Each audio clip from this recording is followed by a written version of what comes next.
Yes, yes, people. What you telling me back again? Red Talk, and finally, NURADIN, what you telling me, bro? Big up, King. I'm good. Yeah, man, we got a lot to catch up on, man. Do you know what I mean? I know you've been side-eyeing this whole INEOS process. Do you know what I'm saying? All the work, I don't know, all the talk is that there gonna be big changes. Um, and yeah, bro. The interesting one for me is the Rashford situation. The Tuchel stuff, I think that's coming from his side. I really do think it's coming from his side because I think that Ineos would have had an idea of what coach they wanted even before they came into Manchester United, and it wasn't Thomas Tuchel, regardless of whether he's available or he's not available. I'm sure he wasn't a name on the list, and he wasn't a name that was mentioned until Bayern actually announced he was leaving, because the names we heard were Nagelsmann, we heard the Zerbi, we heard Potter. We didn't hear anything about Tuchel. So this Tuchel thing sounds like his people are just trying to get him in a conversation to keep money coming in. Facts. Facts. You heard, listen, we played them in the Champions League at Old Trafford, yeah? What people, I want you to go and watch what he said before the game on the first leg when we played them at Old Trafford, and then the second leg when we played them at the first leg we played them at Bayern Munich, and then the second leg we came to Old Trafford. He's flirting with Manchester United. My guy understands Manchester United pay. Manchester United will sack you and pay me. They will pay. He's like, you know what? I want to have on my CV the biggest club in France, one of the biggest clubs in Germany. I had Chelsea.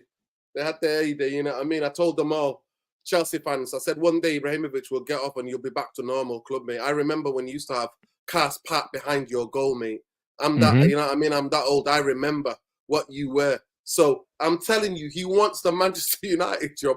I've never seen a manager literally twerk for the job of the club that he's playing against like he did. It was incredible. My guy's smiling and laughing, you know. Flirting is not even the word, you know. My guy's like, this at the moment, it's a harassment, bro. It's crazy, isn't it? For harassment, man. But this is what I'm saying, bro. He's following us everywhere, innit? It's embarrassing. And this is what it is. So when people are saying, you know what it is? Man United fans that are making a case for Thomas Tuchel, yeah. I'm like, have you guys not learned anything? Have you guys not learned anything? Because these are the same guys that will turn around and say to us, oh, well, we tried the proven winner thing with Jose and it didn't work. So then why are you talking to me about Thomas Tuchel's Champions League finals and he's won more Champions Leagues than Pep in the last 10 years and all these things? Bro, I couldn't care less about any of that. Like, if we're all in agreement that we need a big structural change and we need a change of environment, we need a change of culture at the club, Tuchel doesn't change the culture. He's the kind of manager you bring in to paper over the cracks here if you want to keep on doing the same stuff. Get that cup run. Get that cup run. Good on the cup runs. That's it. He's the guy that the Glazers would bring in. Oh, they would love him. He's the guy. Glazers would love him. Bruv, he's a proper Glazer coach. That's what he is. He is the equivalent to going out and getting Conte or Jose just to keep everything from falling apart. It's the same thing. Plaster, mate. Plaster. That plaster, you know what I mean, on that machete wound. That's it. Look at that Chelsea team he won the Champions League with Havertz and Mount.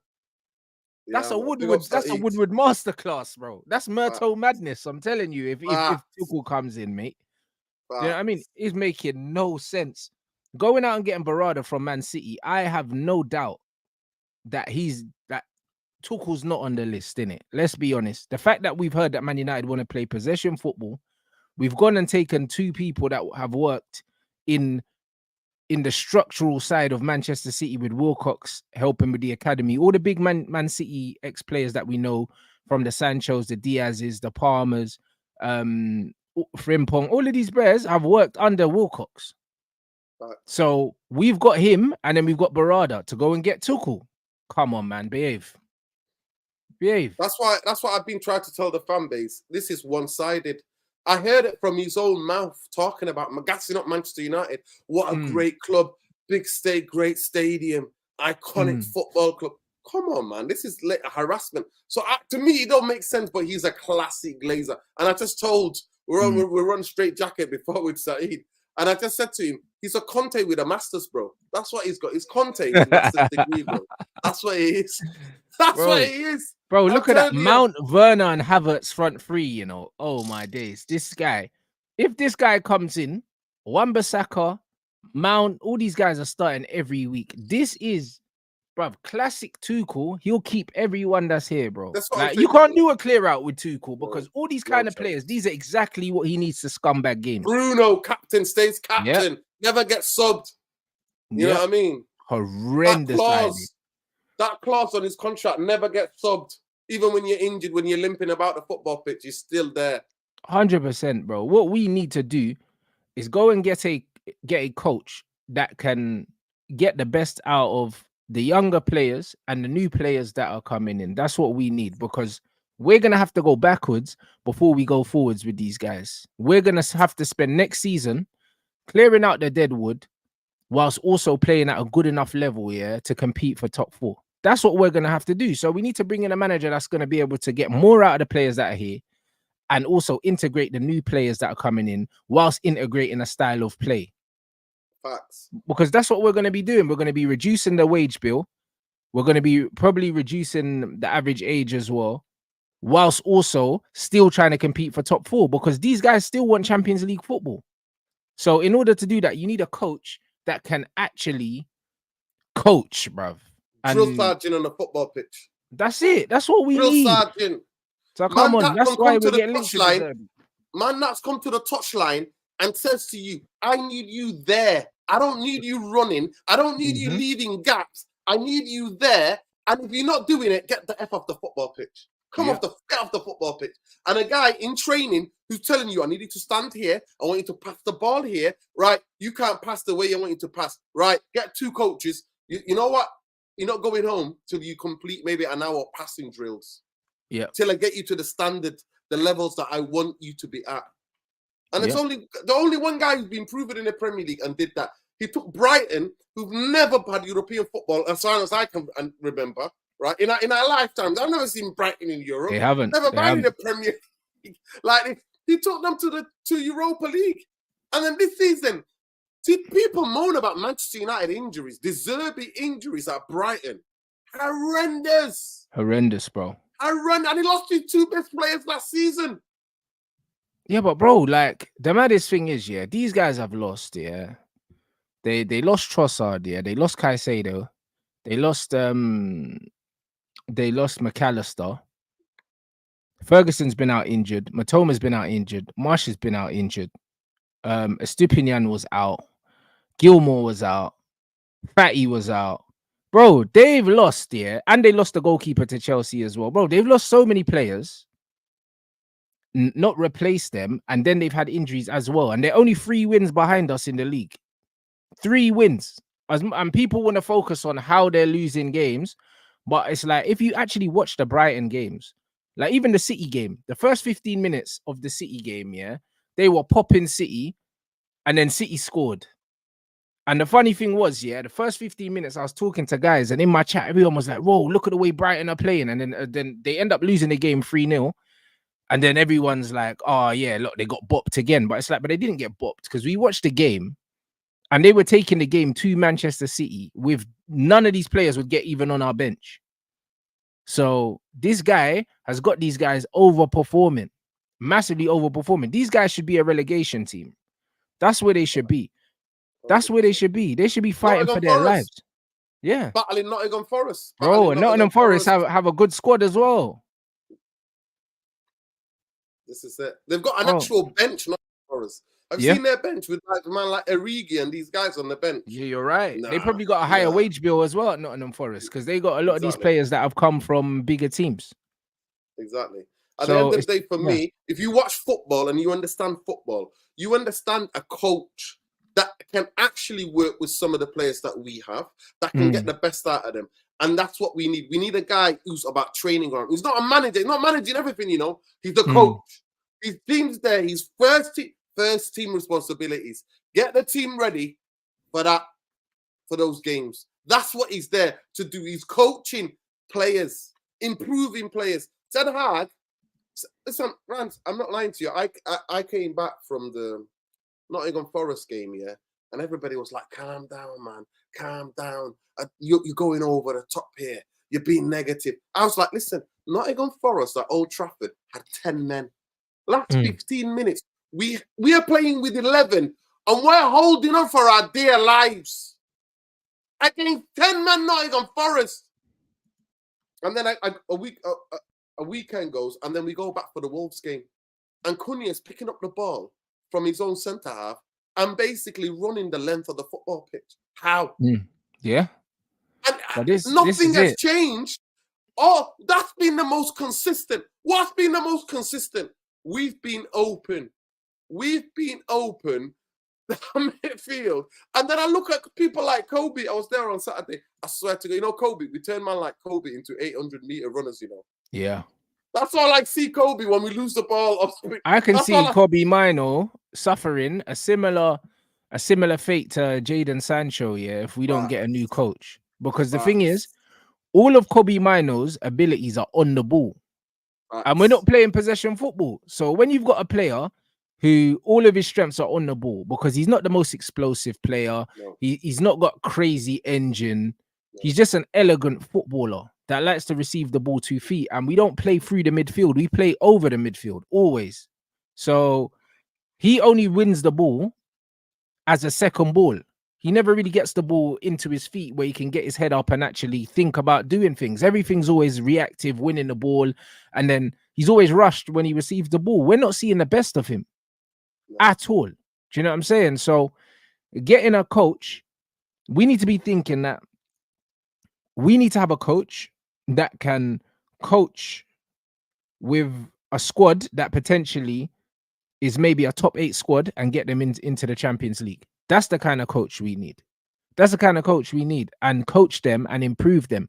Because if it means we're going to get rid of Cass and Varane because they want to get the wage bill down, the guys that they bring in are not going to be better than these players. They're not going to be better, but they might be younger.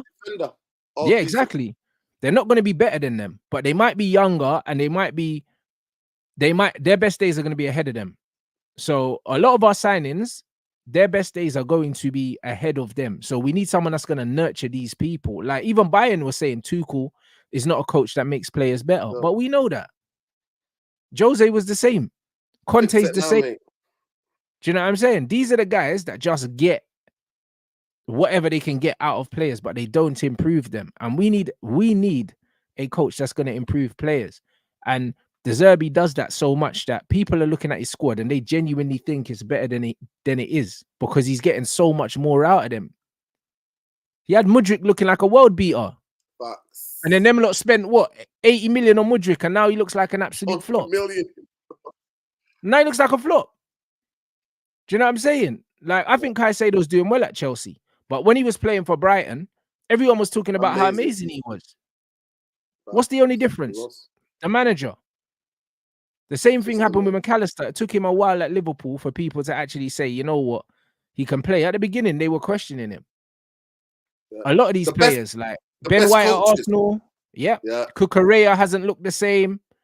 Do you know what I mean? Cucurella was there under Potter, I think, but that Brighton system is giving a lot of people lifelines. Matoma's another one. Like Matoma's a decent player, but he's not amazing. But the system is everything there. It's everything.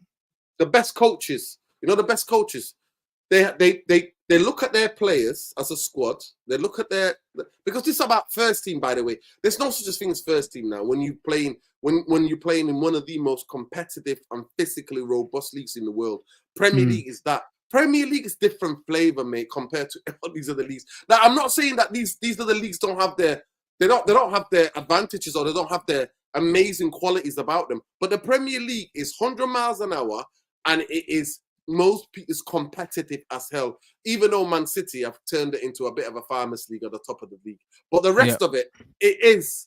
There are leagues within leagues in it, in the league, right? Yeah. There's the top four, there's a relegation, and there's a mid-table in it. That's what we are.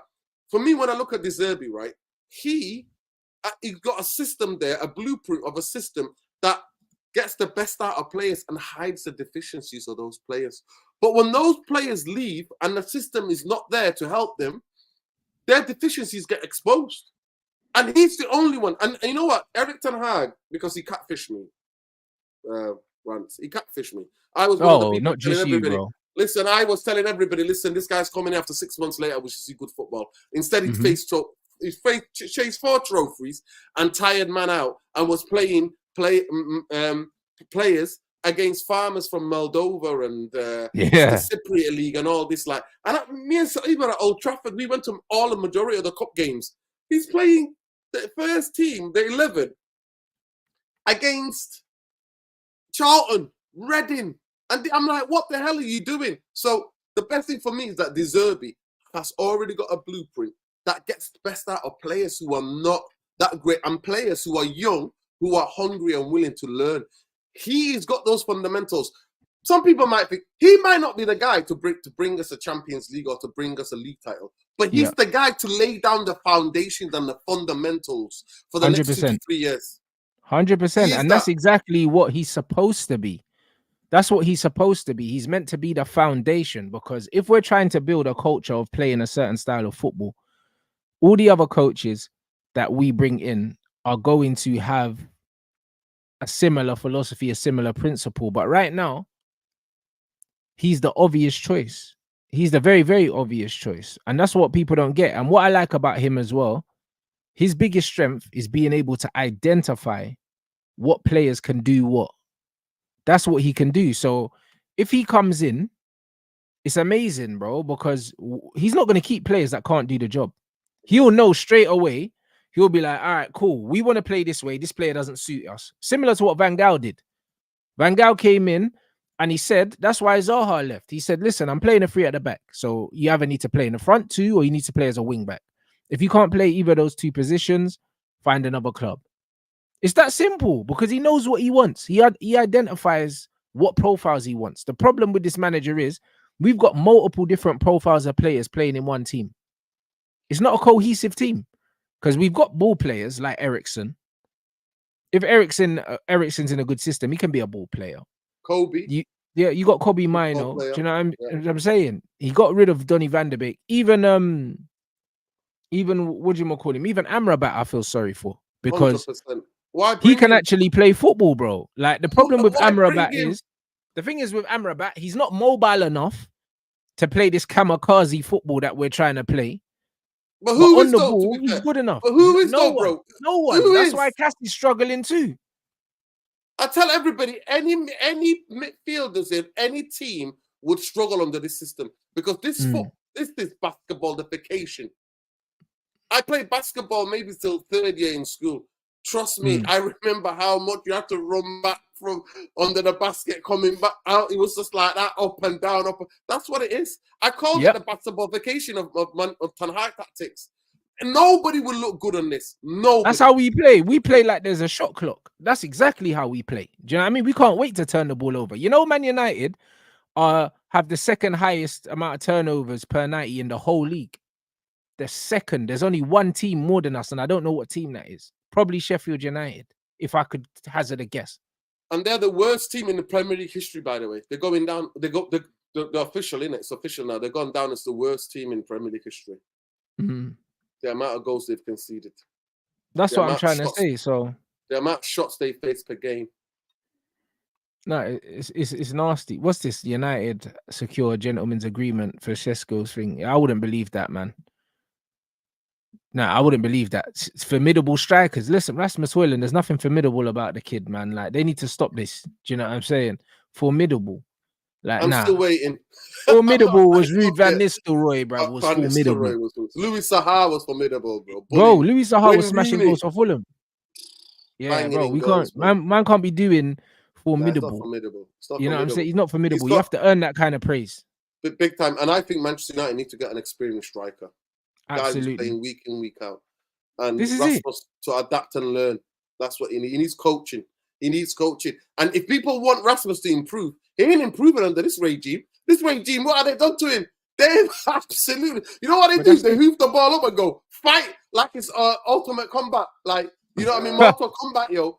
He needs a coach. He needs a coach, not to make him not even to make him a better player, but to refine his movement, because he's not going to be a better player. But if you can get a coach to actually just tell him what to do, because he looks lost out there. He looks lost. The one-on-one in training with him, to how to hold, how to touch it off, whether to attack the near post, the front post, shape, where to be when the ball's in different places. This is what he needs. This is what he needs, you know, because he's not going to improve as a player. I've never seen a young striker being told just to fight, literally just fight. It's always him battling 3-4 defenders. If he battling 3-4 defenders, I'm like, that's and he never wins. Yeah, and that's a way of a young player. That's not how you develop young players, man. You don't develop them like that. You teach them, you bring them in and out. You play them for 5 games, take them out for 3.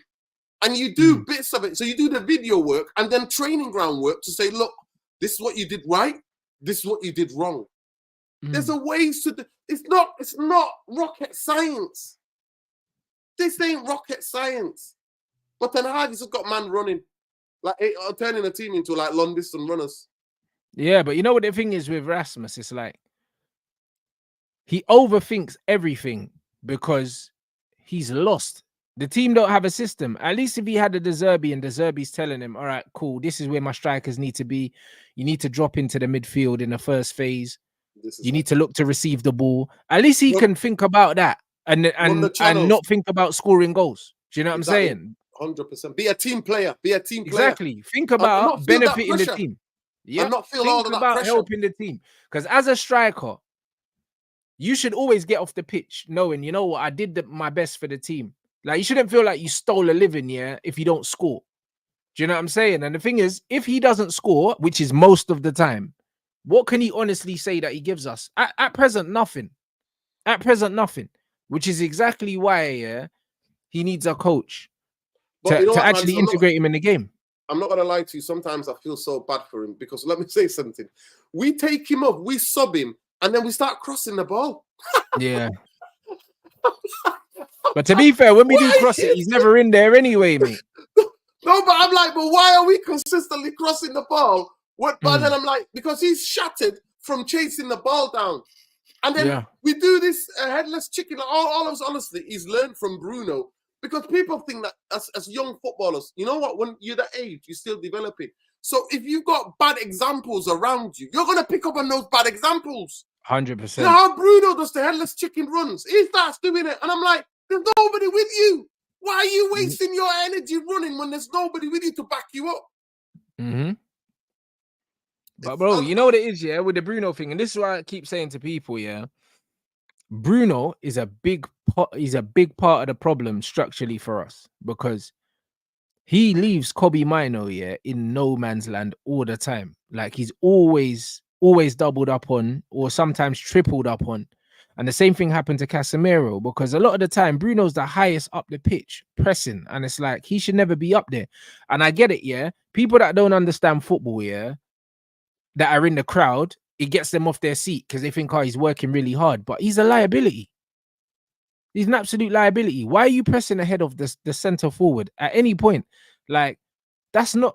There's no coach that I've ever seen that would tell their midfielder who's meant to be in their second line, to run past the first man. If we're going to defend, even in a mid block or something, or we're going to press up high, people still defend in 4-4-2s anyway because there's better coverage. So he should be alongside Rasmus. Hold your position. Yeah, like alongside Rasmus, trying to cut off a passing lane, but charging straight at the goalkeeper. How many times in your life have you ever seen a player run, close down the goalkeeper and win the ball? No. Bro, listen, it never happens, bro. I'll be real. Not from a starting position of how far back Bruno runs from. He sprints for 20 meters. I see people pressing the goalkeeper if they're chasing someone and someone passes it across to the keeper and they follow the pass. But a straight run, 10 meters running forward to close down a goalkeeper, I ain't never seen no one win the ball. So that press is so, like, bro, it makes no sense. Like, it's a waste of energy, and also it leaves the rest of the team more vulnerable. And Kobe Mino is the one that's getting run into the floor. But let's break The guy it down. gets subbed off every game. Facts. Listen, let's break it down, Rants, right? You just people, if you ever played football or you ever coached, you know, as a kid, like 5, 6-year-old, you all chase the ball in it because everybody wants the ball in it. And then by the age of 7, 8, you're told position, hold. You might not see the ball. By the time you get to 15, if any people around you have got any sort of like a current coaching badges or can coach, they tell you no, it's about positioning. When I played Saturday, Sunday league, manager used to shout, "Let they hold," because we get attracted to the ball. Everybody's up there. Action is happening up the pitch. No, hold your position. You that are the big in professional football, it's about the little percentages here and there tactically. If you come out of a space and that space is exposed, boom, get hurt again and get hurt. That's it. Every team. I was talking about before on my channel. I was talking about the cutbacks. Rant. We've conceded about 15 or 14 goals this season in all competition from the cutbacks. Yeah. I'm trying to explain to people, the corridor is the 6 yards from the goalkeeper to the 6-yard area. Centre halves, that's their bread and butter. They cut out that ball. The reason why people, when they go to the byline, cut the ball back is because if they put the ball straight, usually a centre half or somebody's blocking it or a goalkeeper's coming out collecting it. Manchester United we get hurt the same way. It's like a box. We get punched the same way. We have no defense, nothing. But people are telling me, nah, Ten Hag is the guy, Ten Hag's the future, because he's missing Shaw and Martinez. We can't play his football. Nah, behave yourself. Behave yourself. This is kamikaze, straight, honestly, suicide football, and you're going to get hurt. You're going to get hurt because we don't have enough players who've got enough physicality or enough power. Now, I'm not blaming everything on Erik ten Hag. Manchester United have already had a mishmash squad of players anyway, from 3-4 different managers, yeah? We got players there. And the stat came out about Shaw today. I'm like, I didn't need to see that stat. I've been going to the stadium and seeing it. Him missing. You know what I mean? KFC, Mr. KFC, Mr. Shaw, KFC, pal. That's how it's been every time. So, for me, I didn't need to see a stat that tells me, and that stat, by the way, is from 2021. So now he's missed even more games. So the idea to say that we're missing 2 players and that's why the kamikaze footballers looks like that is crazy. If you're going to play this pressing game and you look at Bruno, the way he runs in straight line. You don't press in straight lines. You don't. You angle your run. You angle your run. Yep. You lead because you're tempting him to pass that way so then you can block.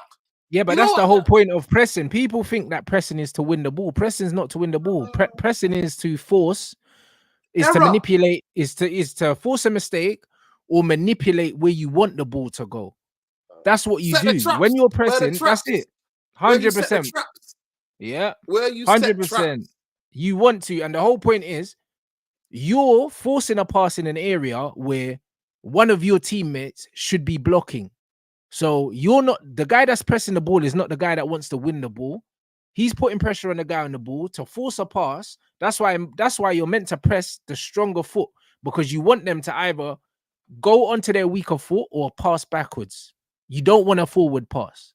So that's the whole point of pressing. So pressing is about your body shape and it's about manipulating a pass in a certain direction. It's not about trying to win the ball. When this guy runs straight at people, that bro, listen, if I'm on the ball and you're running straight at me, I just take a touch to the side and I'm gone. It's easy.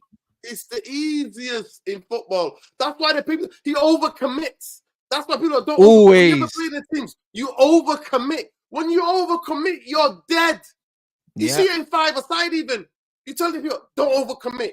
To shadow him, making sure you get him on this side. So don't let him shoot on the stronger foot. You get on his stronger foot so that you don't let him shoot. And Bruno, for me, is probably one of the most frustrating footballers when you're watching the game in the stadium. I swear to God. Awful, because you see him and you're like, where are you going? Where are we going? And then I see other people picking up habits. Remember against Arsenal, when we got bopped against Arsenal, the Odegaard goal. It was the cutback as well. It was the Anthony who jumped out. If Anthony would have stayed, Zinchenko and Saka, that pass doesn't go there. He doesn't go inside there. But he jumps out because you've seen Bruno jump out. So he jumps out and then the ball gets played, boom. And another example, I show you one of the perfect examples. I was helping my friend's team and I was showing him. I showed him the clip on my phone. I showed it him, right, about how you press and how you exactly, like you said, force an error or set a trap. Cole Palmer against Everton. Pickford picks up the ball, try to play it. Palmer goes on that side on his weaker foot to balance and then checks back. And then he plays the ball there. He's got it and he just lobs him. It's like you don't need to sprint. You use your brain. It's about the position and the angles. It happens in basketball. If you don't understand the angle, you have to understand the angles. You don't just run for running's sake. Of course. But this is why also you have to press collectively. And when you press collectively, you don't have to run very much. This is what people don't understand. Like, you don't need to be the quickest team, the most mobile team to press, because it's all about forcing errors. Most of the time when you're pressing, you're only pressing 5 yards. Most of the time. The most you're going to run when you're pressing is if it's the first phase and the goalkeeper has the ball. Other than that, in play, the whole point of the way they set up and they have this rest defense and they have certain shapes that they want to be in when they lose the ball is because you don't want to be more than about 5 meters away from the guy you're supposed to put pressure on. And when you look at Brighton, when you look at how Leeds played, and the Zerbi's philosophy is very similar to Bielsa's off the ball. They want to be close to players. They want to put pressure on them because they want to win the ball higher up so they can counter-attack higher up. So you don't need, like, this. People think that to press, you need 11 runners. You don't need 11 runners. You don't. Do you know what I mean? Cole Palmer's not the most explosive, the most mobile player. He's quite lanky. Do you know what I mean? But, bro, he knows how to put pressure on the ball because he would have been coached at Manchester City. So there's this myth. Intelligent footballers. Yeah, you don't need 11 Freds to press. Intelligent. You don't need someone running around like Bruno. And even Rasmus as well, like when he's pressing, he just runs. Like, and it's like, you're not actually, if anything, you're making life easier for the opponent. Exactly. Just running for the sake of it. Exactly. Mostly, you look at the most Premier League teams of these days, they're looking for you to come onto them so then they can play through and have that, like, that one more than you in midfield, one more than you in attack. That's what it is, the overload. They want to create the overload. Yeah, so they're always trying to have a free man. It's all about the free man. That's what it's all about. And that's why your shape on the ball and off the ball is so important, because they're always trying to find, they're trying to have a free man. And this is why a lot of these coaches now are playing that box midfield where the fullback goes in next to the 6 to make a double pivot. That's what Zinchenko does for Arsenal. That's what Pep was doing with John Stones. If John Stones, Pep's doing it with centre halves now. Forget fullback. Yep, he's doing it with a Kanji now. Yeah. Because he understands that I have to have one more. I need a spare man. But also, if my spare man's a centre back, when we lose the ball, he can win it. He can win it back. Do you know what I'm saying? So all of it is about the spare man. That's all it is. So the game is a lot more tactical now. Yeah. And when you look at Pep, look at all Pep's centre backs. They're all athletic. All of them. All of them are athletic. And I'm not gonna lie to you, the best overloads I've seen created this season in the Premier League and last season was the Zerbi. The way they went from the goal kick within what 7 seconds, they're in the other side of the box. The game they played against Liverpool recently, even though they lost 2-1, they were carving Liverpool's first. The first press, they were playing through Liverpool's first line of pressure, and breaking on them, but they just don't have the quality in the final third to gain respect. That's another thing. That's another thing with Brighton. You see, Brighton is like a boxer with no punch power. If you can't earn the respect of your opponent, they're gonna keep walking you down, innit? And that's why Brighton lose games, because they can't punish teams because they can't finish their food, bro. Because they get forward and then there's no quality there. And because there's no quality there, teams don't respect them and teams keep breaking at them and it turns into a basketball match and they end up losing it because the other team's got more quality in attack than them. And not even that. I see Arsenal, the first half an hour, they had Arsenal kept hemped in, mate, defending like dogs. Hemped in. Yep. Arsenal break away. They miss a chance. Arsenal break away, boom, goal. That's how it is. That's how. And when people like every time keep sending me DMs going, your boy got smashed, your boy. I'm like, Do you know who Brighton are in football? Do you know who Brighton are in football? Like, he's literally, right, the people, go and look at, don't listen to me, go on to City. He's got 11 players out. 11 players out. Yep. And these are not old players like Johnny Evans, like we've got.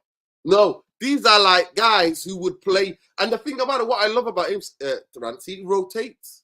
Yep. And people are, he rotates. No, he doesn't. He's going to try to keep players fresh, or else they get injured. 100%. Do you know what I mean? Guys, honestly, yeah, watch. When you get opportunity, watch Leverkusen. If you watch the Leverkusen game they play against West Ham, the first game, bro, when I tell you, their centre halves, yeah, were in West Ham's final third. West Ham were literally on the edge of their box for most of the game. They ended up, I think it was 2-0 the game or something, but they had everyone there.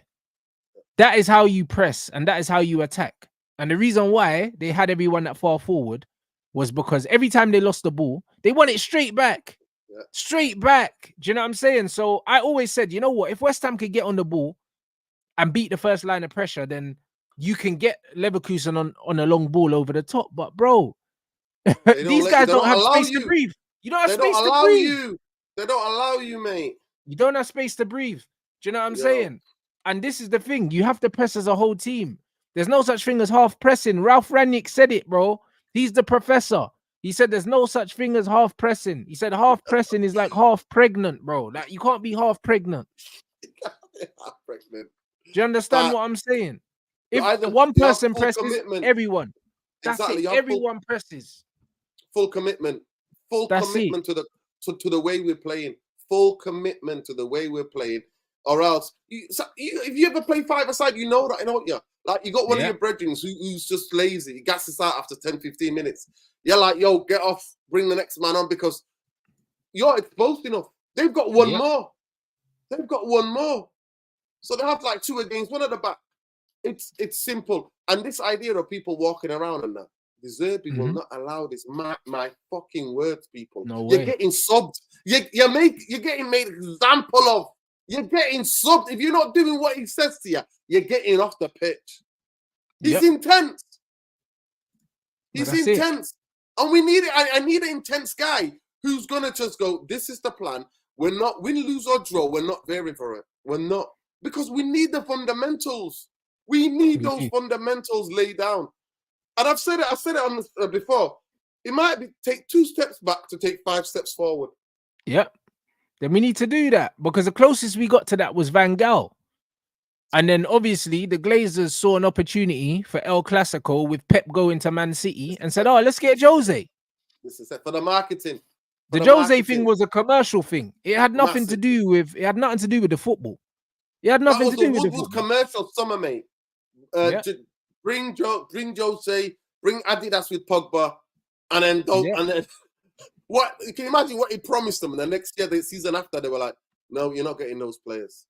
It's one of these things. But the biggest thing, Rants, is this: we'll find out as soon as the window opens if Glazonomics still rules Manchester United. Let me explain 100%. What I mean by Glazonomics.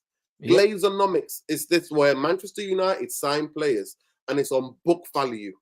The reason why we let players see out their end of their contracts is because if we were, say, we got rid of Anthony now, on the books, the club will be taking a loss.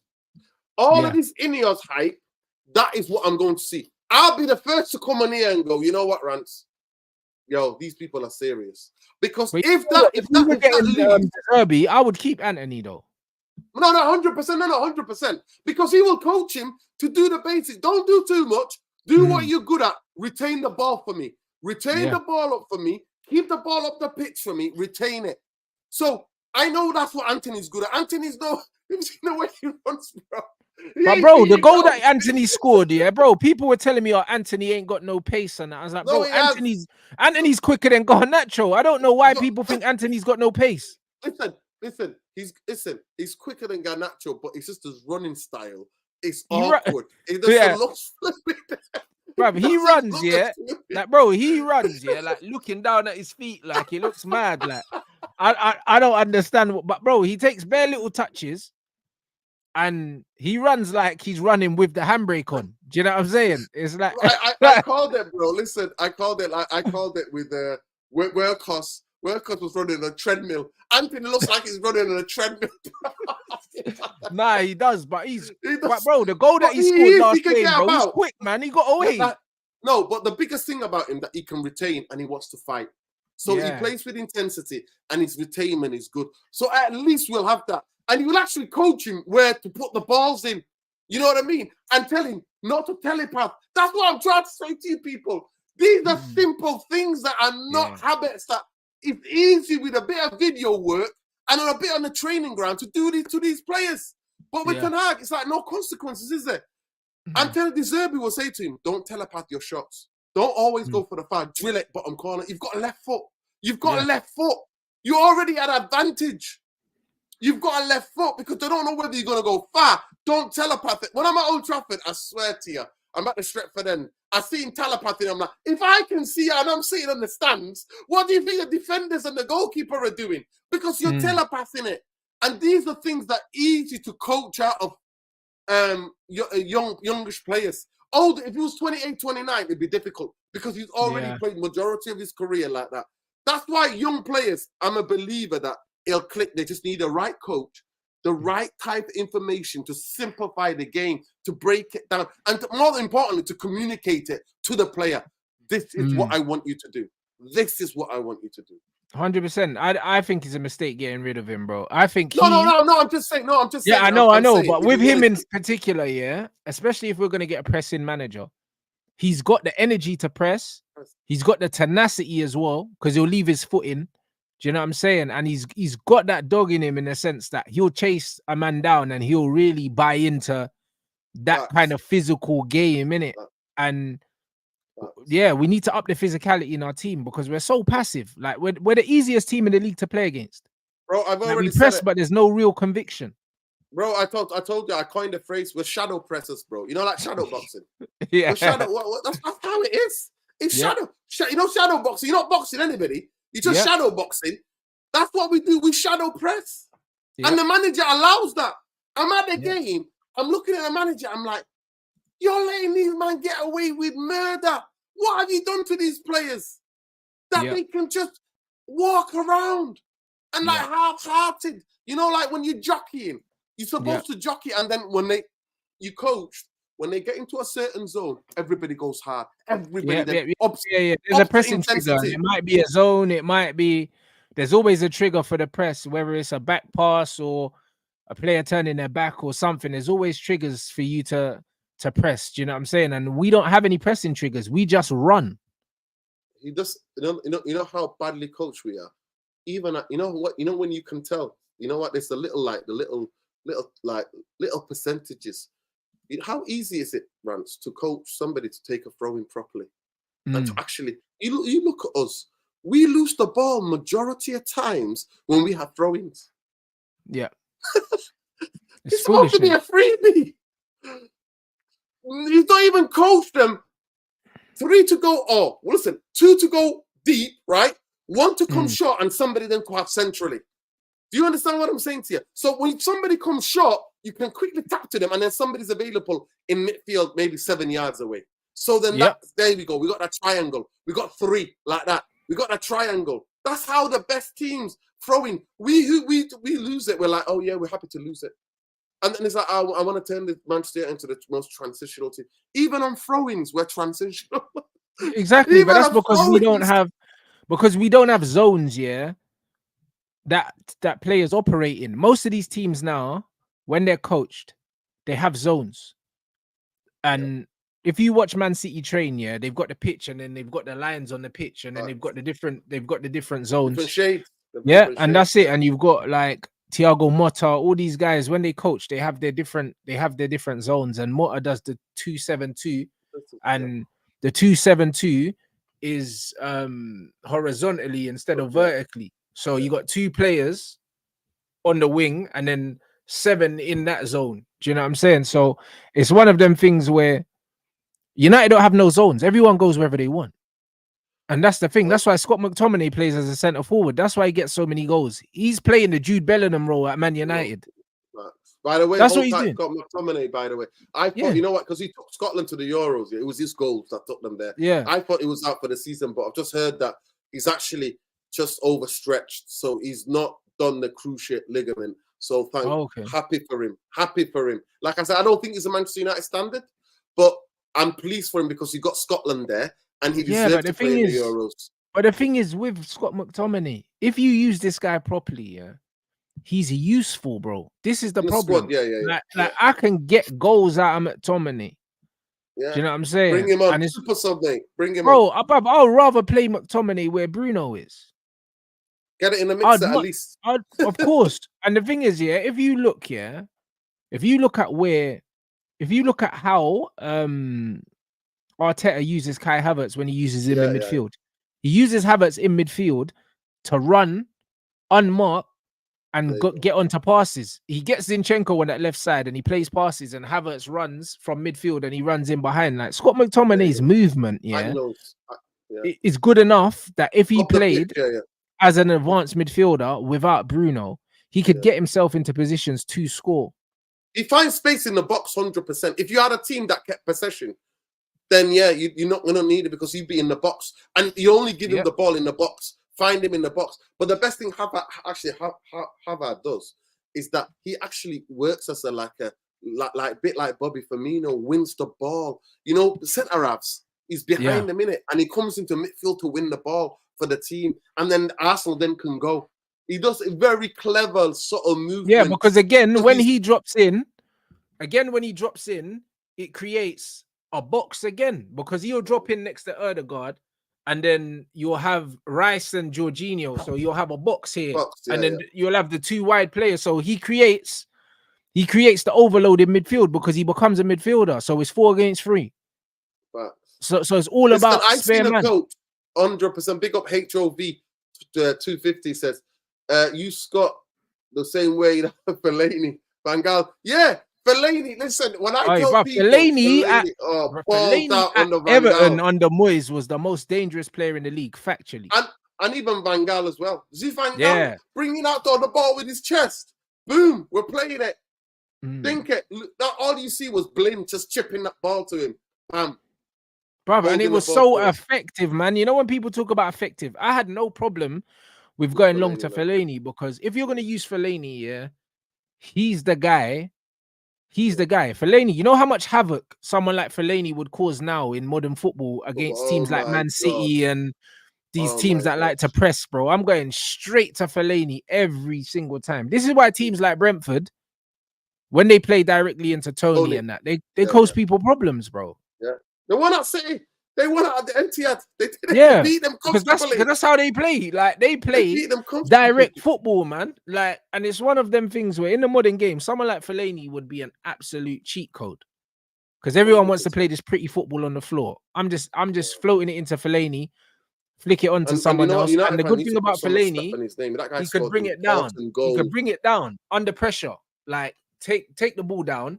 And he is what centre forwards are supposed to do. They're supposed to take pressure off the team. Sometimes you need to just go long. Man United, Rasmus don't take pressure off us. He doesn't. Jackson does it well for. But he's not being taught, to be fair. Genuinely, he's not being taught. But what has he been taught? Because we've bought. It's almost like we've bought somebody a blank canvas. He's just a 6'3" athlete that has no football. There's nothing. I'm not seeing any natural footballing ability from this guy. He looks like a blank slate, and you don't pay 72 million for a blank slate. But listen, that's what they did, bro. And we said it. No point getting a young striker like him. We need 2 strikers. Rants. He's the guy to get used to the club, get used to this big. Yeah, but he's the guy that you bring in. Like, remember when we brought in Biram Diouf and we brought in Bebe and them guys. Them guys didn't cost 73 million. Those were experimental. And then Biram Diouf ended up going out on loan to Stoke. And then he just never came back, and we just wrote it off. But we spent so much money on him. Do you know what I mean? And Biram Diouf, in Norway, was like 1 in 3 striker over there. Do you know what I mean? Murder madness, bro. Murder madness. Yeah, bro. This thing's crazy, bro. But I genuinely don't play the player. I just think he needs guidance and good coaching. He can, because to me, he's got some of the physicality that you need, but he needs to be able to use it. No point having the level of physicality if you can't use it properly and don't know how to run the channels. I look at sometimes because I think, you know, the way he bends his runs. Why? How come we don't play the balls to the channels? Why are we only hitting him centrally?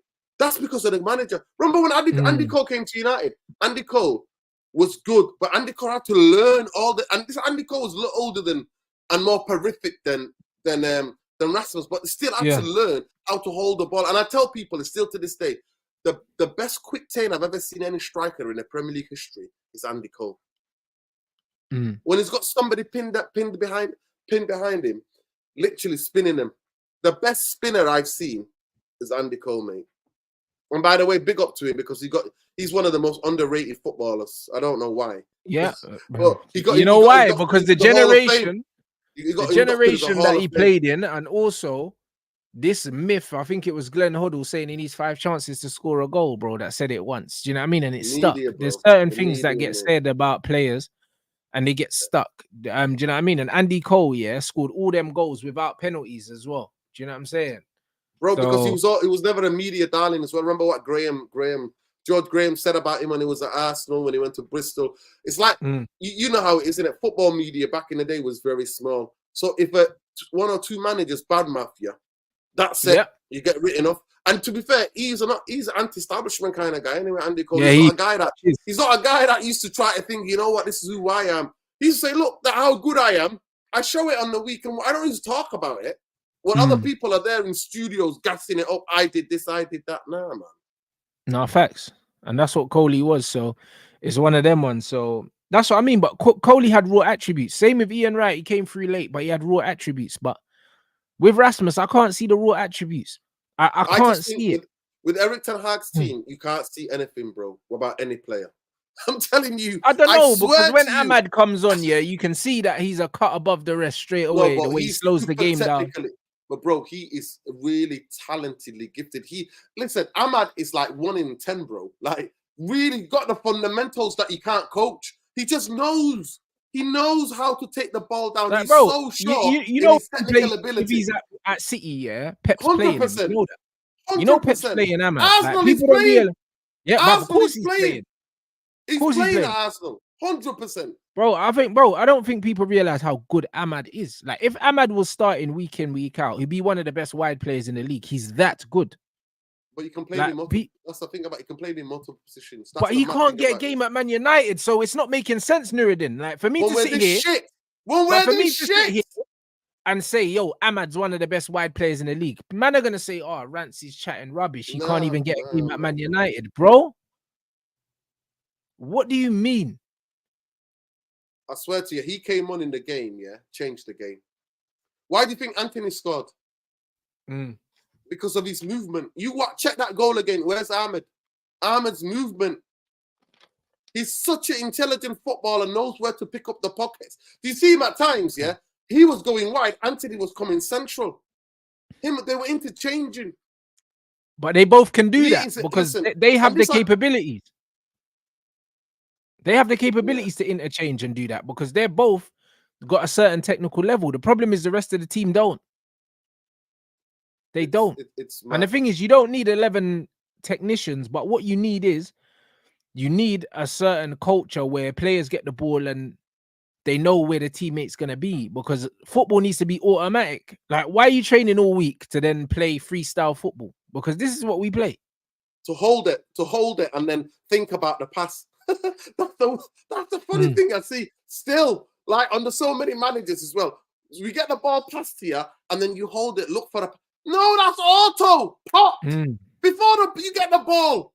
Ball's popped to you. You see what Scholes said about Ten Hag talking about 2005. Did you hear what he said? Yeah, because Scholes was pissed, innit? He was like, bro, you can't talk about man's team like that. Nah, Scholes weren't having it. I hear it, but Ten Hag has some nerve, though, to bring up 2005 Manchester United. He has some nerve, you know. Yo, listen, brother, how can you bring up a team coached by the greatest manager, that this country has ever seen, bro? What was he smoking the morning of the game, for him to think that he could speak on. Honestly, I'm like, sometimes I look at him and think, are you getting this from Steve McLaren? Is he should know better? Or is this guy just trying to get sacked? I don't understand. Yo, but have you heard his best friend? Have you heard his best friend is the director of football now at Ajax? I heard something to do with that. Yeah, you heard that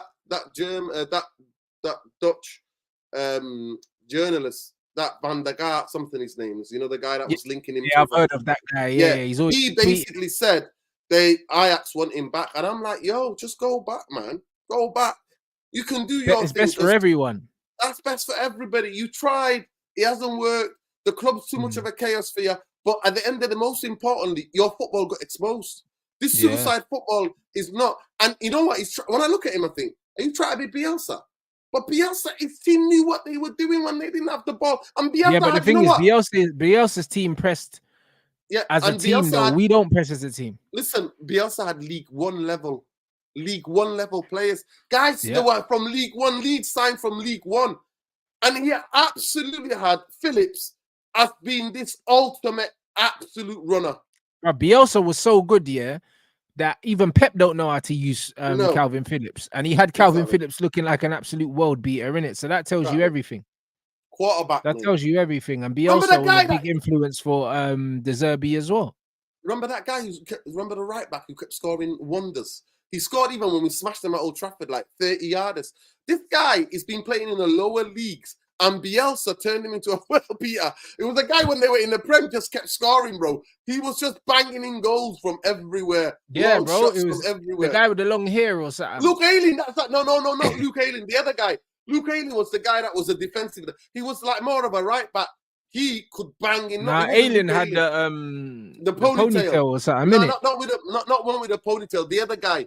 It was another guy, Leeds player, honestly. At Old Trafford. Dallas, that's it. Dallas. Dallas balling out in the Prem, you know. Scoring goals at Anfield, at Old Trafford, at the Etihad. Crazy. Bro, this guy got Rafinha moved to Barcelona, you know. Barcelona. Dallas. Trust me, bro, Dallas balled Barcelona. Out. Dallas is telling his grandchildren, I scored at the biggest stadiums in the Prem. And you know what? And actually, my goals were like in the top 3 of the goal of the month. You ain't scoring simple tappings. My guy was bending them top corner. Yeah.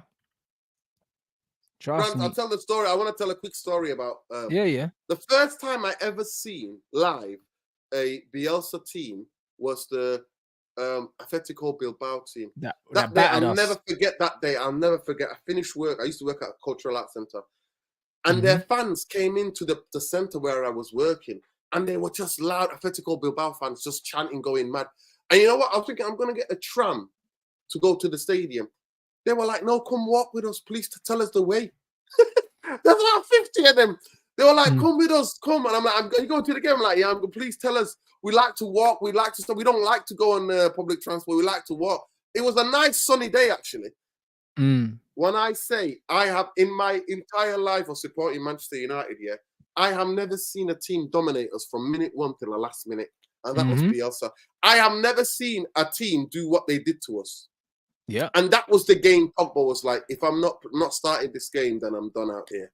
Yeah. I'm done out here. And that's the day that he made up his mind. Absolutely popped people. Do you know what I'm saying? Herrera was playing number 10. Yep, he had Herrera playing the number 10. Saleh Ferguson got absolutely spliffed. That's what happened. And this is what I keep telling you guys. You see Champions League, bro, as a Man United fan. Them times, we knew we was gonna get to a certain point, and it was always an underdog team that would smoke us, bro. Like, bro, we used to get there were so many good managers in them eras. Massively. We get smoked by a Deportivo or Dortmund, a Bayer Leverkusen or something like that. Yeah, bro. Like, them are the times, bro. Like, Bielsa. Oh, like, come on, bro. That team, that to me, I think that was one of his best teams. They went to 2 finals with him. I think it was the Europa League as well. They didn't win. But honestly, the football they played, talk about intensity, talk about man for man, talk about every player there. Like, Nobody could breathe. You couldn't even pass the ball properly, man. You're dazed because they just overran you. Yep. I have never seen Manchester United dominated like the way they dominated Manchester United. And they had Herrera. And you know what? The Bournemouth manager was a right back. Cola. He was a right back. And that time, Bilbao. And he don't even look like that guy. Looks like a flipping. He looks like a librarian. He don't look like he ever played. No, my guy looks like he works in a pizza shop, bro. My guy's like, next order, next. My guy, my guy looks like he works in a Pizza Hut, bro. I'm telling you, bro, it's crazy. He looks like a delivery guy, man. I'm telling you, I swear to God, man. No, that's what I'm saying. He played in that team. He played in that team. And I'm gonna tell people, Herrera played as a number 10 and was bopping us out of Old Trafford. Bro, he was another player that got misprofiled and misused under Herrera, man, because he had the engine and he was technically underrated. He was underrated technically, bro. Jose had him following Hazard around. Do you know what I mean? Like, bro, I think he played right centre back that game. Yeah. in a free at the back. In a free, just looking after Hazard. Looking after Hazard, bro. And I was like, bro, look what Bielsa had him doing and look what Jose had him doing. This is the problem, yeah? Like, you need to understand that the manager, a player getting the right manager is so important for a player's career. It's so important. A manager that can understand their strengths and weaknesses and play them in a role where you can get the best out of them. Jose killed Pogba, trying to use him like he's John Obi Mikel. Do you know what I'm saying? And then again, Ander Herrera, trying to turn Ander Herrera into some water carrier when Ander Herrera can actually score goals. Technically sound. And the reason why Jose saw him and thought, oh, I can use you, because Bielsa's coaching. Any player that's been coached by Bielsa, you have certain of the fundamentals and intensity, the way to play football. And for me, when I tell people who inspired Pep Guardiola, who inspired people like Zerbi, who inspired Pochettino, who inspired all of that generation of coaches. Bielsa. Right? Even Klopp, Bielsa, mate. Bielsa. Yeah. And people like, who's this guy? One of the most obsessive football managers in the history of the game, mate. But Bielsa is like what Rangnick is to the Germans. That's it. To the Latin base, South American manager. Even some of the Germans like Bielsa, the way he plays, the physicality of it. I remember, honestly, watching him manage Argentina in the Copa America and just going, wow, look at this. Look at this. And he bought Leeds, who were dead. Leeds were dead. They tried to spend money. They tried all sorts of things to come out of the championship. And it can only be done with a coach like him, with a methodology. And Manchester United, to get back to anywhere near where we used to be, we need a method, a proven principle. Yeah, that's what we need. That's why we need to go and get the Zerbi, bruv. You know the ones like even Ralph Rangnick would have been perfect for this. Ralph would have been perfect if Ralph came in under this new ownership. Have you seen Austria? What Austria doing in international football, bruv? Austria doing a madness, and then on top of that, Bayern Munich are looking to give him the keys to the club, bro, to do everything. Like, bro, they literally said, yo, cool, he can come in, but he was saying he wants control of the fucking transfers. Then we're like, all right, cool, like, have the keys. Bro, he's going to have these man sourcing next season, you know. And you know what? He's got his black book. Remember, he told United. Bro, listen, Ralph is going to go to Bayern Munich and make them formidable, bro. That's what he's going to do. That's what he's going to do, bro. You know what I'm saying? And certain man are saying that if he goes there straight away, they're open to going there, bro. It's madness. I'm seeing them linked with Frankie de Jong straight away, immediately. There's other men. Bro, going to be man that will hand in transfer requests if Ralph goes there, bro. Because he's going to do bits there, bro. It's going to be interesting to see how Alonso versus Ralph goes next season. It's going to be very, very interesting. I think Ralph's gonna bring them back their title next season. You know what I'm saying? That's what he's going to do. Do you know what I mean? So it's going to be great. And it'll be good to see what he does with young players like Musiala as well.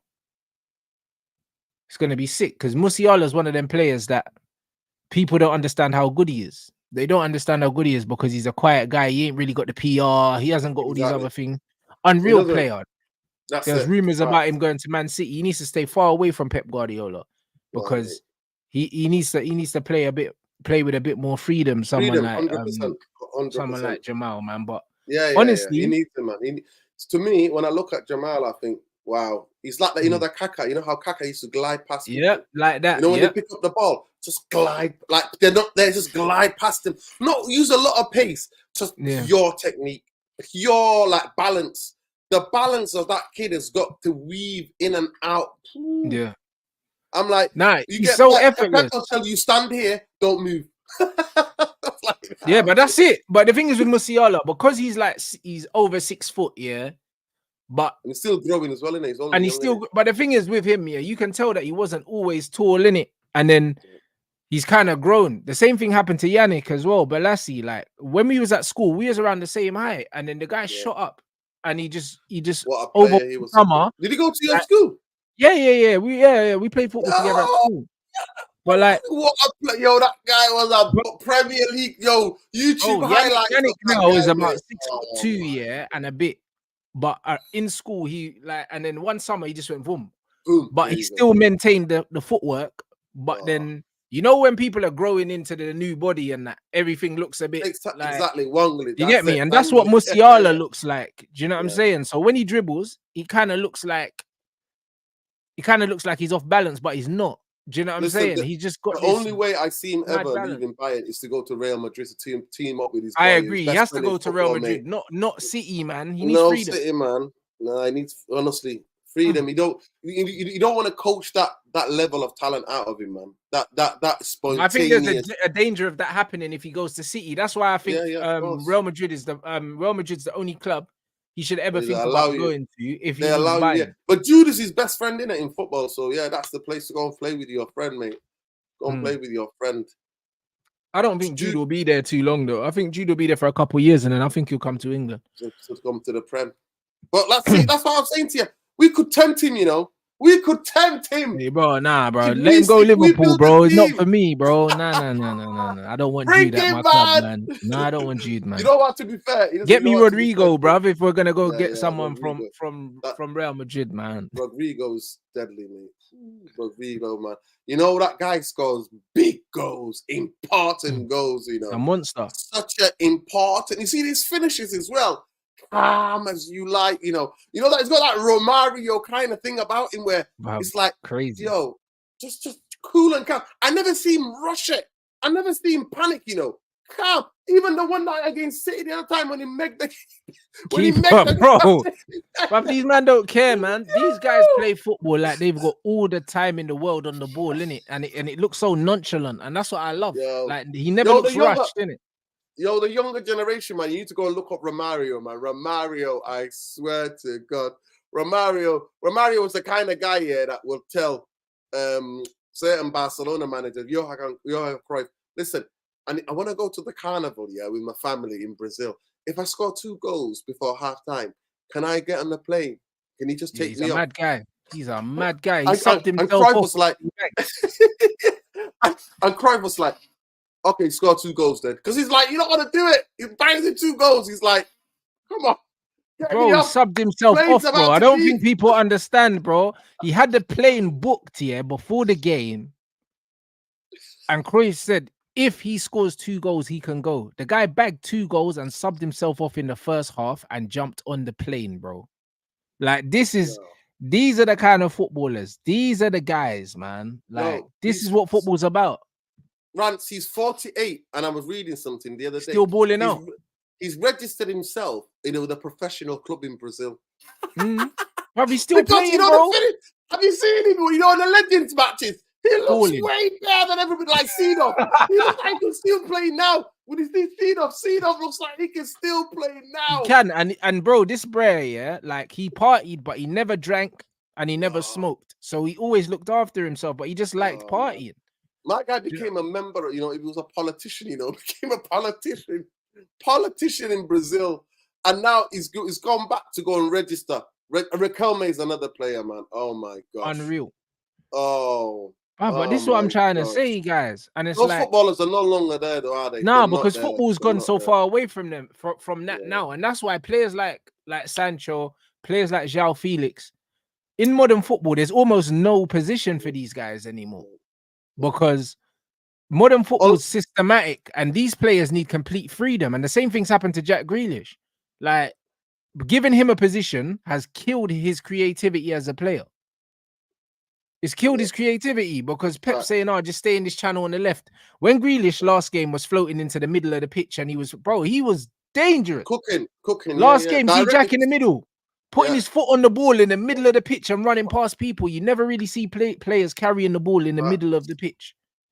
He's unplayable if you give this guy freedom. If you give this guy freedom, people will realize he's one of the best players in the league. People will realize.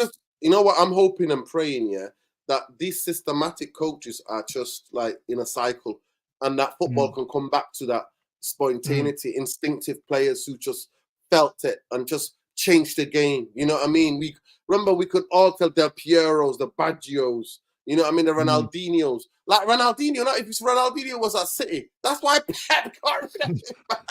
Pep got rid of him. He got rid of him. Yo, you're too free. You're too free, bro. You're too straight free. away. Got rid of him at Barca. Crazy. You're too free, bro. You're too free. Oh, that should have been the red flag for me. You know, when Pep got rid of Ronaldinho, I should have known that me and Pep were just gonna clash heads for the rest of our existence on planet Earth, bro.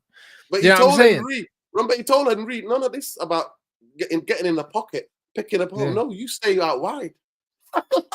You're telling Thierry Henry, Thierry Henry. It's crazy, what are you talking about? Players like Zola, even that's that Chelsea fan there. Players like Zola came to the Prem and made people spin. Honestly, I remember what he used to do to Bruce and Pallister, man. I swear to God, what he used to do. Bro, but this is what I'm trying to say. But that was before systems, bro. That was before systems, innit? Real now, joy of football, man. Systems are killing the real footballers, and they're actually making the robotic players look good. That's what the systems are doing now. All of the players that I actually rate, systems are killing them, bro. I'm seeing Jack die every week, man. I'm seeing Sancho, bro. I'm seeing João Felix, and I'm like, oh man, like where do you even play these players in modern football? It's like you kind of just got to play them in the false nine, and just give them a free role as a striker to just go wherever they want. That's the only place you could play them now. Yeah, you have to be able to give them a little bit of responsibility in terms of off the ball where they to be, but on the ball you got to give them the freedom. You can't. And to be fair, Real Madrid is the only club. Rants. Yeah.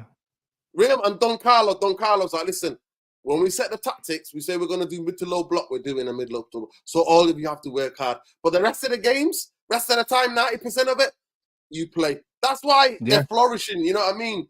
Even Jude is flourishing in that system. And scoring goals because he's allowed to run from that midfield and to be that next guy in the box. And you saw it with Don Carlo. He's like, okay, you two want to double up.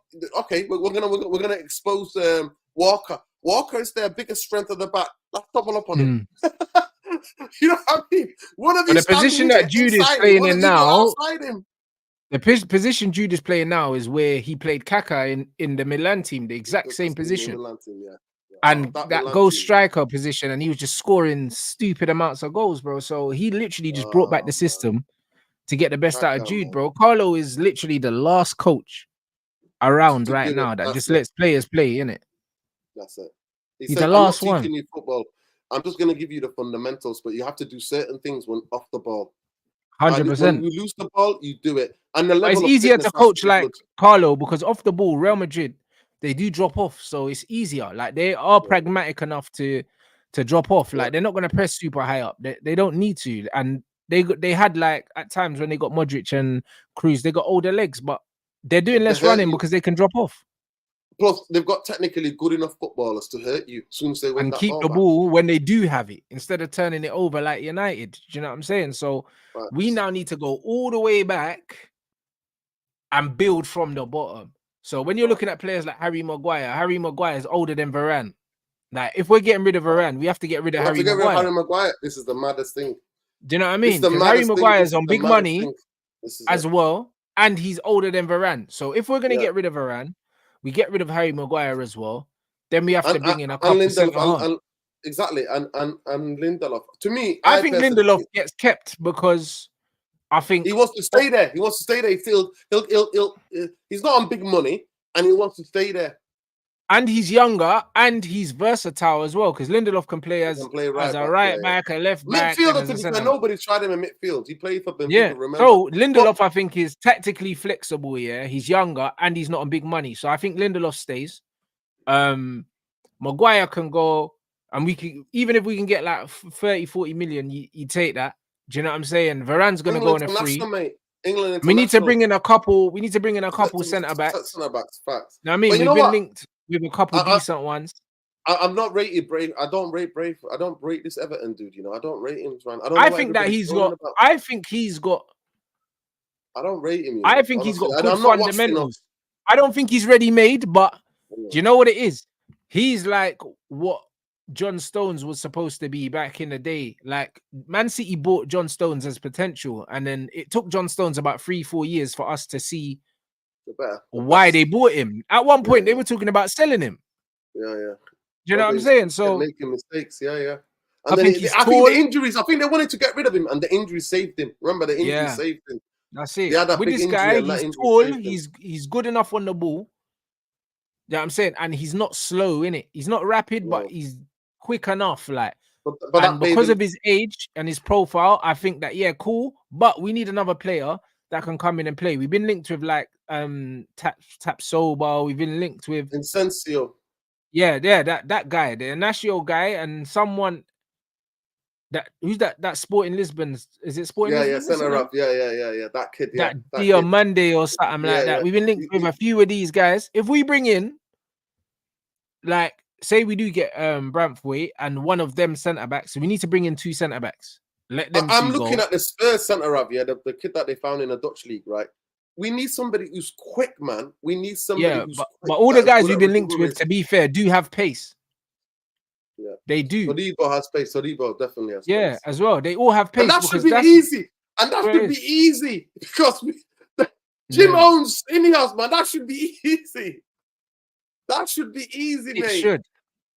That should be easy. But we need a couple, and obviously Tosin from Fulham on a free. We'll take that on a free. Straight 100%. Up, I take that. Yo, he's from Manchester anyway. Bring the kid home, man. But that's what I'm saying. So you take him on a free, and I think Wilcox will make sure that happens. Do you know what I mean? You go get him on a free, and then you go and get a couple other centre halves. 26, you know, 26 with that level of experience in the Premier League. That's quality. That's even if he's on the bench, man. That's it. And he's good enough. He's not going to be on massive wages either. Exactly. If we're signing bloody. Oh God, man! We don't make. Honestly, you can box smart in the transfer, and you can find some absolute. Like deals, some prime deals in this. But Manchester United have not been in it. I think we have to go get him. I think we have to go get him. I'd get Ross as well, Barkley as Eriksen's replacement. I said that. Another free signing. People free signing, bro. People are laughing at me. I'm like, crazy. Yo, Ross Barkley can stand on the ball, mate. Yeah. He can stand on the ball. Yep. He can chop man, mate. Go both ways. Give man step overs, carry the ball. Not lose it after 2 seconds. Yep. Go get Ross when I said that. at 30 years old. He's a footballer. He'll be a more athletic version of Eriksen, bro. Do you know what I'm saying? And you bring him in at that age, we're laughing, bro. Do you know what I'm saying? We're absolutely laughing. That's what we need to do. We need to do smart things like that and then get a coach to bring it all together. Can get the best out of them. That's it. And then we get top 4. And then we go and spend the money on the players to be the icing on the cake to help us compete when we're in the Champions League. But first, we need to get top 4 and we're going to have to kind of skim and get rid of things and move things about. Can you imagine, like, 30-year-old Ross Barkley now thinking, I got one more big chance at a big club? Oh, he'll play out of his skin. Are you kidding me? Saying one more. I got a second chance at the big time. One big time. Because he was meant to go people and prove it. Because he went Chelsea. Prove it to people. Do you know what I'm saying, bro? And Ross would be on a free because he only signed a 1-year deal at Luton. Yo, bring him, man. It's a no-brainer. Bring him. Honestly, I said it to people. People were like, Ross Barkley. I'm like, have you seen what we Because it's all names, bro. It's all names, NURADIN. That's all they care about is names, NURADIN, bro. They don't care. They don't care. They don't understand about systems and experience and all these other things. That's why people would rather go and get a Vlahovic here than get an Ivan Toney, because Ivan Toney is already in the Premier League. He's at Brentford. So people are like, he's at Brentford. No. Do you know what I'm saying? But this is the thing. But he's at Brentford. It's the same way when we signed Weghorst, yeah, because he was at Burnley. Everyone was like, he was at Burnley. But then we brought in Rasmus, and he ain't done nothing. No, we would have been better off with the Burnley centre forward. I'm telling you now, the way Barkley spun our midfield when we played them, bro. And he did that against City. He did that against Arsenal. He did it against every team, man. So for me, one more shot at the big time, man. It's like the last chance at the big time at a big club. At a big club. 100%. Hey, Dewsbury Hall's good. But we could get him in as well, though. Yeah, 100%. Do you know what I'm saying? He's not going to cost that much. Listen, I said it when they went down. I was like, that's one player I looked at. I looked at Harvey Barnes and I thought, is he a bit injury prone? But to me, that in terms of like intensity and like that dog, Dewsbury Hall, man, can keep the ball. Technical footballer. It's like we're allergic to technical footballers. We only that's want what XG. We need to get. But I think Wilcox will help us with that, though. Yeah, we only want XG. Yeah, XG merchants, man. That's what we're looking for. Goal involvement, 100%. XG. 100%, my bro. But I think we'll be all right. Honestly, I think Wilcox will help with that. He was a technical player himself, I hope so, bro. And he likes technicians, Wilcox, bro. Like you see what he's done at City, and you look at all the players now that are making a name in football, and a lot of them have got him to thank for it. He's a technician. He's a proper technician, Wilcox. So the fact that he's involved in our transfers is amazing. It's amazing because he will help us, bro. So like we need to change our mindset with the kind of players that we go for. And I think we will do that, man. I understand that there's a cost-cutting exercise that has to be had in terms of getting rid of certain players, and I know that certain players we're going to get rid of. Yeah, it's maybe not going to be for footballing reasons, and it's going to be for economical reasons. But I don't give a shit at this point. I'll be honest. I'm happy if we get the Zerbi, if we get the right coach. I'm happy for these man to just kind of just get rid of whoever they want to and rebuild it again. Do what you have to do, bro. Do what you have to do. Get me a coach that wants to play football. A coach that has got a way and it's not going to divert from his way of playing, win, lose or draw. I'm not 90 rand. I'm you know what? I don't look forward to it anymore, bro. And I'm privileged. I live 10 minutes away from the ground. You know, so he walks past my gaff. Yeah, that's it. He walks past my gaff, right? I go there in 12 minutes door to door. Take my bike. I'm gonna get in a car, sit in a car in traffic. No, take my bike. And you know what? I don't feel like going because I know what I'm gonna get. Yeah. And that, I'm sorry, for a Manchester United football club, I need to be excited, man. I need to be excited. I need to close my eyes in the stands and go, I know where the ball is. I know what we're doing. I know players are happy to play this style of football. And not have people who are almost written into their contract. They can never be subbed. They can never be benched. I think we need to deal with Bruno still. I think it's one of them ones where we're not going to give him a new deal anyway because he's on too much money. So it's one of them ones where he's not going to get a new deal, man. I think that he plays too many minutes. He's too detrimental to the way we play, and ultimately, a manager that actually coaches is not going to allow him the freedom to do what he's been doing ever since he's come, because Oli gave him complete freedom, and Ten Hag seems to be giving him complete freedom as well. So, and you can't have that. You cannot have that in a football team where you're just relying on this XG madness, man, and these moments. It's about consistency 100%. Over the 90 minutes.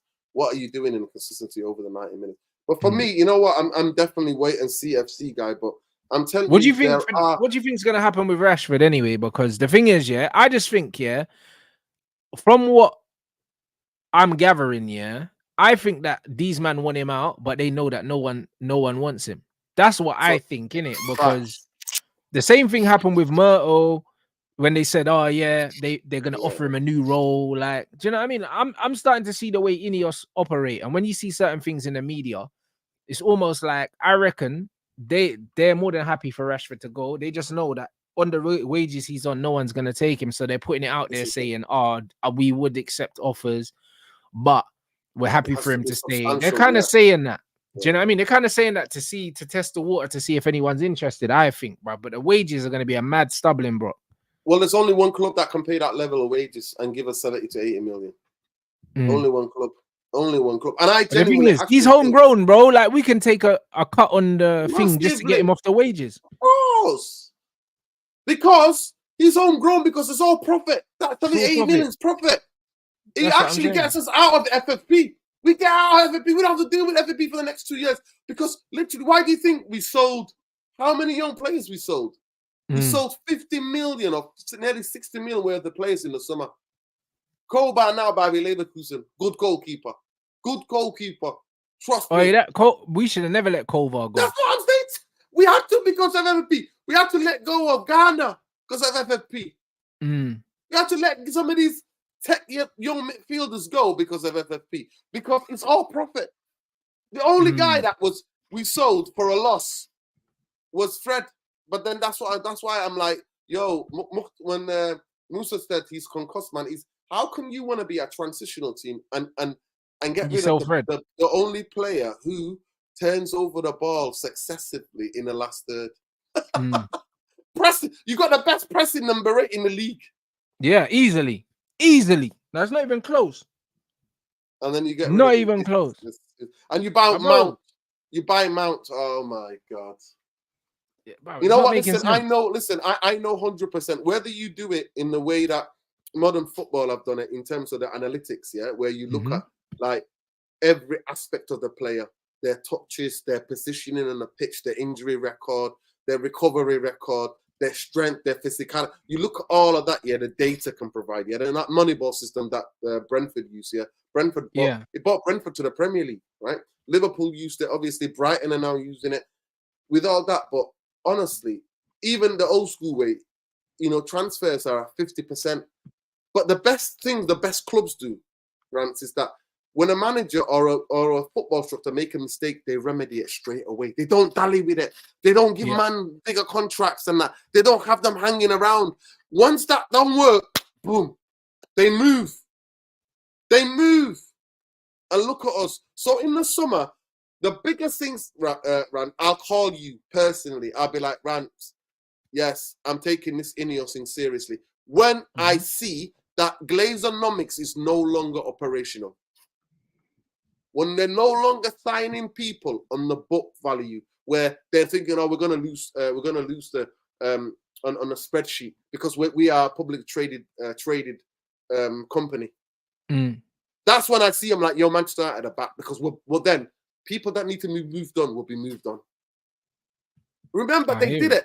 They did it with Van Gaal. Remember, with Van Gaal, they were like, "Yo, move everybody on." Remember, he moved on the twins. He moved on Van Persie, Welbeck. But that's why we need a proper coach again. And he was like, "Yo, bring everybody." But that's why we need a proper coach, bro. Because Van Gaal was that. Do you know what I'm saying? Van Gaal was that. We need someone that's literally going to say, you know what, let's get people out of it. And that's what a coach like the Zerbi gives you.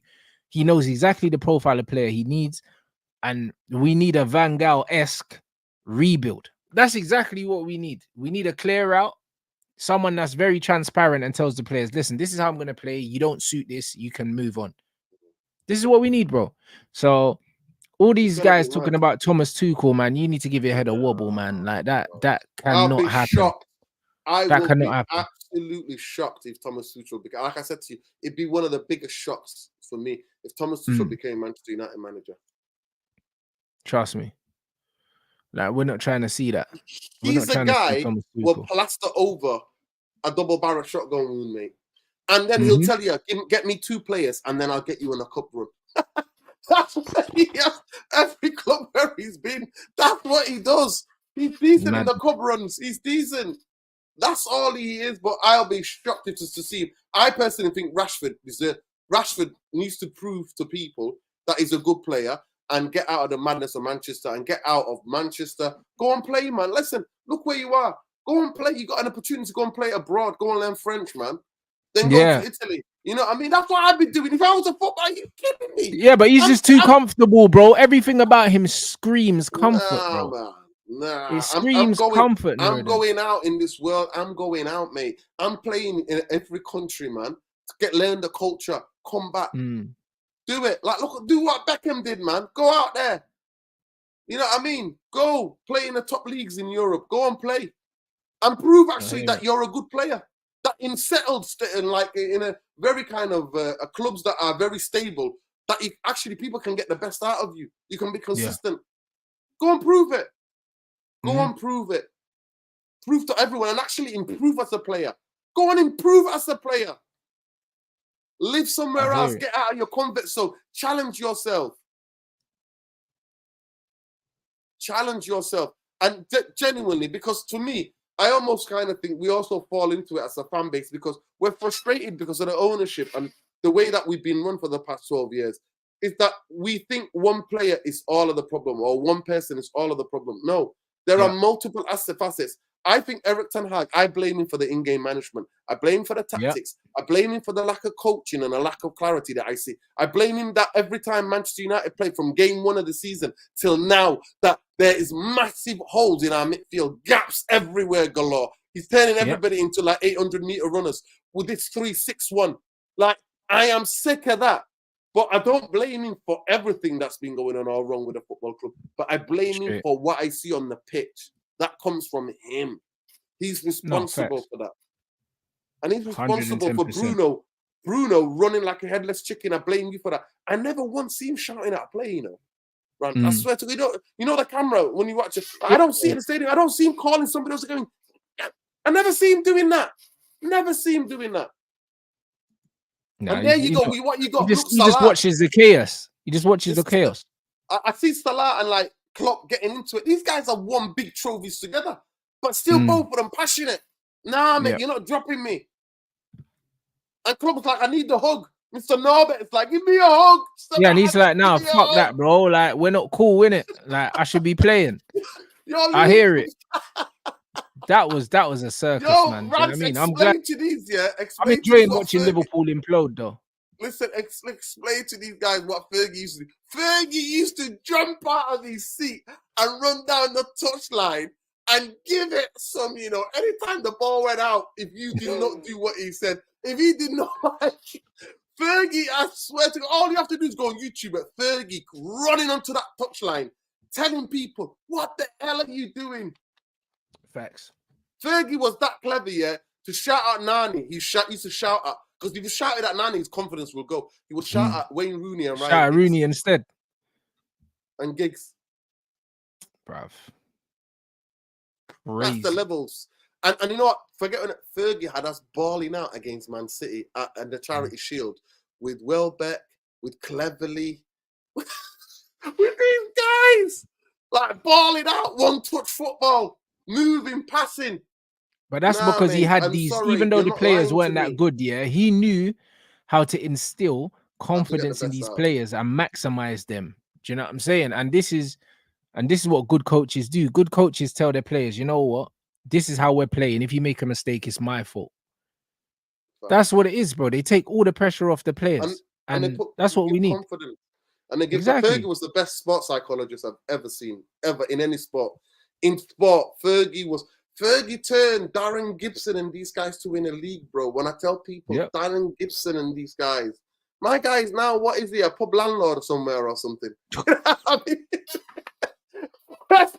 where's Gibbo? Bro, that's actually good, bro. He's probably back in Ireland, you know, bro. He's definitely back in Ireland, bro. He's probably back in Derry, bro, I reckon. I reckon he's back in Derry, bro. Darren Gibbo, bro. He's at Salford City, blood. See what I mean? He's still in local, man. Oh, yeah, I'm fucking dying. He's still League 2, man. That was the last team he played for, but is he retired? When I look at these, I'm like, it's not saying he's retired, though. No. Well, I don't know what he's doing, but he's on a hiatus. But he was at Salford. But Gary Neville was playing him in the brown envelope. That's dodgy crazy. Gary, mate. Dodgy Gary. Dodgy Gary, man. You know what I mean? Gary, that's man. Crazy. Gary, dodgy, man. Honestly. But hold tight, Gary. If you can get it, though. You can't do it. You can get it, Gary. Dodgy ain't the word, mate. Dodgy ain't the word, Gary, mate. You know, Gary's taking over. Gary's taking over loads of properties, you know. Brown enveloping everybody in the gap. But and he's always got stuff. He's always wants to try and take the moral higher ground, you know. Gary Neville, Nah. You know what? He actually plays the character. That's why Roy Keane was like, you were quiet one in the dress. Yeah, that's it. Roy Keane's letting everyone know. He's like, brother, this guy only started talking when he retired. You know what I'm saying? Nah, it's true because Sky gave him the keys to the Sky Mobile, innit? And now he's the big man, innit? But Roy Keane has to remember him. He said, "You're a little man when you was playing. You never used to talk." Never. And I remember when he said how scared he was. It's the one where he exposed him about Vieira. It was like, yeah. He went to Roy Keane and told him, Vieira's picking on me and that. Bro, yeah, tears. Man was in tears. Said, "Yo, right, Vieira just bullied me. Just pressed me against the wall." Nah, bro, he was getting chiefed up in the tunnel, bro. He was getting chiefed up in the tunnel. And bro, when Roy Keane was sticking it on Vieira saying, "I'll see you out there," you could see Gary Neville's face on that. Yeah. You don't need to go back and watch that, I swear. Oh my days. Nah, he was a victim, man. I'm telling you. And now he's talking like he's the big man. You know what I'm saying? And this is what it is. The champagne socialist, bro. That's Gary Neville, man. That really is him. You know what I'm saying? Yo, listen, honestly, to meet him like personally, he's actually quite personable, but in real life, what he is and the persona he plays up to when the camera's on is totally different, bro. Totally 100%. Different. Totally different. And we're talking about ballers here. One ballers I'll never forget is JJ Okocha, man. The only man that made Roy Keane eat grass. Cooked Roy Keane, bro. Nicky Butt and Roy Keane got absolutely slapped over the place. But you know, he didn't just do that to them. He did it to Ray Powell. He did it to the whole Arsenal defense. Everyone. You know? Oh my God, nasty. JJ, man. Oh my God. Can you imagine JJ now? Oh nasty my God. Bro, what? The way the centre-halves defend now, JJ. Yeah, no. Them man are not ready for that right now. It's like, they're not ready for that right now. When I tell people no other striker in world football has made goalkeepers eat grass like R9, you know. Yeah, but this is it, bro. But because of the zones that they've got players to play in now, all of those players, we'll never see them again. Yeah. We'll never see those kind of players again because everything's structured and rigid now. It's one of those, man.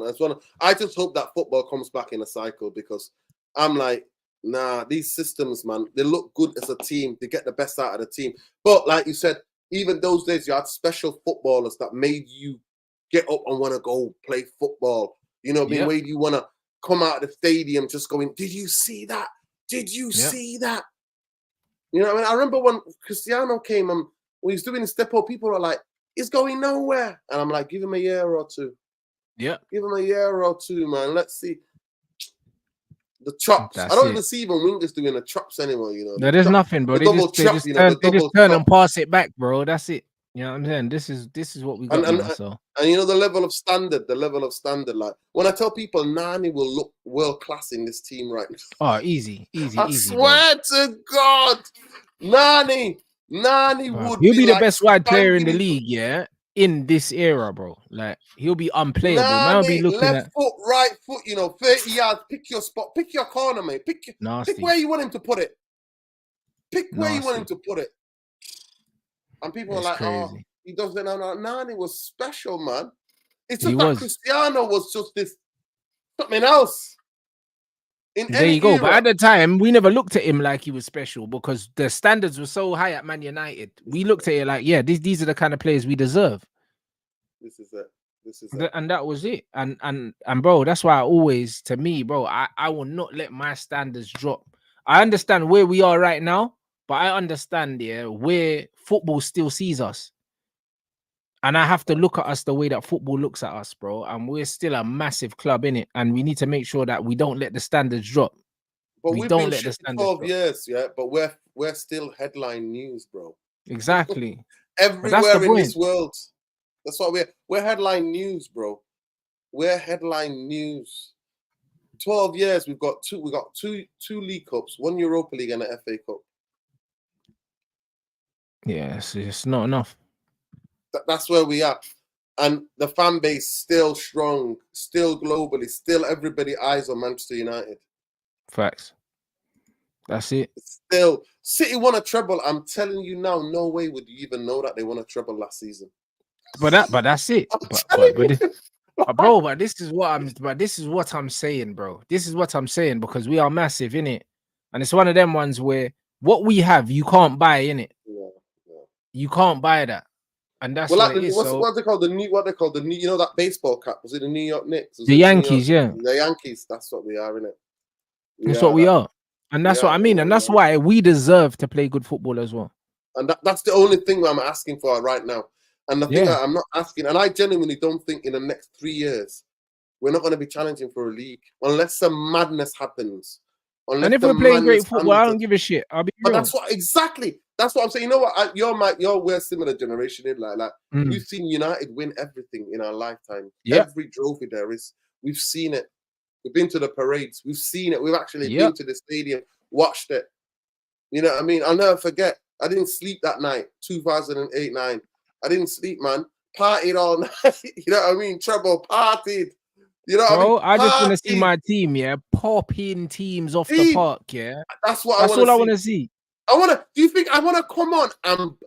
Everybody knows me, innit? I don't really say much about it because I think my club plays against me every week, innit? So I don't really say too much about Arsenal fans, or I don't say too much about City or Liverpool. But if my team was going to these places, bobbing them off the park, are you kidding me? I've got all the smoke for all the rivals. Facts. All of that smoke. This is what I tell these lot. Till this day, post Ferguson, my favorite game is Anfield. One field.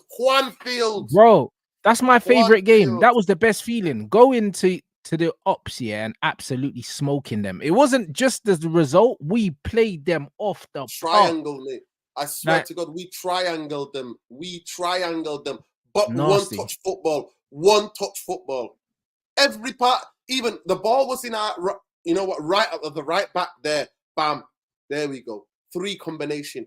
Triangle. Yep. Everywhere there was this. Everywhere there was an option for the player on the ball. A free option. And 100%. And you see the goals we scored. Seeing the players that we had and the goals we scored. And I know it can be done again. Fellaini's in the team. Bro. Fellaini, Juan Mata. Hey, bro. Man scored Herrera in midfield. Remember we had Herrera in midfield.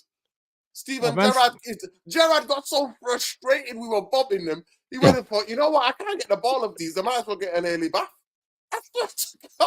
He was like, yo, I want to finish this game. That was his final season as well at Liverpool, I swear. He's like, you know what?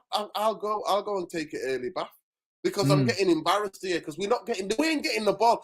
I have never seen a Manchester United team bob Liverpool off the park like that ever. And I always say it is the best away performance I've ever seen. And when I ask people who support United in the 70s and 80s, they're like, no, I've never seen anything like that. Nothing like that. It's pure dominance. Liverpool was shit. Liverpool went shit. Liverpool had these good players. Yeah, we made them look We awful. just went there. I remember he did it at the Etihad as well. Remember Rashford, young Rashford, spinning. What was his name? What was that centre back? Otamendi or something, innit? Otamendi. No, it was the other guy. It was the other guy, the other Argentinian footballer used to play in Serie A. I forgot his name, but Rashford megged him. Left him for that. Was it not Otamendi? Oh, Dimichelis. Dimichelis, yeah. Dimichelis, that's the team. Rashford ended. I swear to God. Dimichelis. No word of a lie was just like the ball was in the back of the net and he's still standing in the same spot, He didn't even try to chase Rashford, just megged him because he's like so square. He just put it through his legs and slotted him into that corner. Yeah, bro. Hey, different. And you know, if Rashford leaves, I will always say he was like Rooney, that he scored goals against all our rivals. He's not nobody he's not scored against, that he's banged in goals against all these rivals. Not but fact. he needs to go for his career. To save his career, he needs to go. Because 100. at the moment, it's got too stale, man. It's got too stale. And now the fans are booing him and all of that kind of business and abusing him. So he needs to get head out. But I'm telling you, Louis van Gaal is the only manager I have the greatest regret about. Because all we needed was a bit more quality. Exactly. To really He would have see got his us there. football, we would have just a bit more quality. Just a bit more. And who would have known what Rashford and Martial's, their potential, their career could have been. Yeah. And that's why I don't need this absolute fraud hanging around to damage. He's already, Rants, you remember the first month of Kobe. Have you seen Kobe now? He's not, because he's a shadow of the player that we saw. He's burned out. If you want Kobe to thrive, if you want Rasmus to get to a decent coaching, if you want even Garnacho to improve a little bit, you don't want this guy. And you don't want this guy anywhere near the 19th. Have you heard of France? The best thing that he tried, bro. And I clocked it from straight away, him going, oh yeah, I mean, we've got a lot of great talent. I said, he's not the first manager, and he won't be the last manager to try to hang his hat on the young kids coming through. Yep. That's what he's trying to do. Yeah, bro. He's trying to do that, bro. Stop it, man. But when he leaves, he can say, I gave Man United this, I left this with the team, and get out of here, brother. It's the coach. It's the actual coach that we got on the 18th, that coaching. It's actually the recruitment with Cox and those guys that have done to recruit those young players. Yeah. You know, I mean, we practically gave Darren Fletcher a job just to get Jack. You know what I mean? Jack Fletcher out of City. Yeah. He's another, honestly, Rants, watch out for him, Jack. Now he looks proper still. Fletcher, he is like exactly what you said. You know, when those techie players that they think they've got more time, they make you look like they've got more time on the ball than they actually have. He's that guy. Left foot, spreads it. He's got an amazing span where he can boom. You know what? Bam, Diads. I hear it. Nah, bro. I'm looking forward to that. You lot, make sure you subscribe to NURADIN's channel. I've pinned the link in the chat, and also it's in the title as well. Let them know what you got coming up, man. Yeah, you know what? I'm gonna be taking a couple of days break, coming back on Thursday to properly do a match preview for Sean Lacey as well. Baller. Hopefully he's had a couple of injuries. But have you seen, just to say this, you know, on that under 18 thing, I've watched 2 games of theirs live. You know what? They still play the same way, Rants. He takes 5 off, brings 4 on.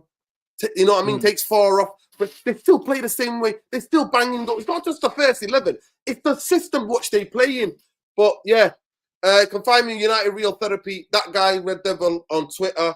And yeah, subscribe, smash a like on the video. Listen, Rants has been out here, mate. Standing alone like Thanos. Trust me, having some of the most, like you say, questioning or controversial football opinions. But you know what? At the end of the day, everybody always has to say, yeah, he was right. That's what it is. You know what? Yeah, everybody has to say he was bro. Right. They don't like how I say it, but bro, it needs to be said. You know what I'm saying? And this is what it is. 100%. It needs to be said. You know what? To be fair, I get it as well, and they call it negative. And I'm like, listen, this ain't happening. You don't get giddy and excited about things. But at the end of the day, man, listen, independent, totally independent, out here doing it. And look, proud of him and Saeed, what they're doing.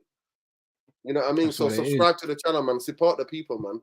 That's it. Big up everyone here. If you're new, make sure you hit the subscribe button. Smash the like.